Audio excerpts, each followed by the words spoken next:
আসসালামু আলাইকুম। Hello guys everyone.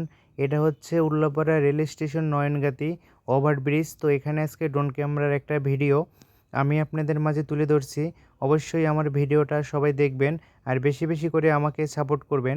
তো সুন্দরভাবে আপনাদের মাঝে সুন্দরভাবে ড্রোন ক্যামেরার ভিডিও আমি আপনাদের মাঝে সম্পূর্ণভাবে তুলে ধরছি। দেখেন ড্রোন ক্যামেরার ভিডিওগুলো অনেক সুন্দর হয়। তো এই সৌন্দর্য ফুটিয়ে তোলার জন্য আমি আপনাদের মাঝে কন্টিনিউ চেষ্টা করে থাকি। তো এই ভিডিওটা দেখলেই বুঝতে পারছেন, দেখেন কত সুন্দর এখানে কিন্তু লোকজন এবং বিশাল একটা ফ্লাইওভার। তো এখানে সুন্দরভাবে ঘুরিয়ে, ঘুরিয়ে দেখানো হচ্ছে কত সুন্দর একটা পরিবেশ। তো এই সুন্দর পরিবেশটা কিন্তু উপভোগ করবেন আপনারা সবাই যারা, যারা আমার ভিডিও দেখবেন। এটা হচ্ছে সিরাজগঞ্জ উল্লাপাড়া নয়নগাতি রেল স্টেশন। এই ব্রিজটা নতুন হয়েছে। তো এই সৌন্দর্য আরও দ্বিগুণ হয়েছে। অবশ্যই ভিডিওগুলো দেখবেন আর বেশি বেশি করে আমার আইডিতে চোখ রাখবেন। এমডি কিরণ আলী আইডি সবাই দেখবেন অবশ্যই।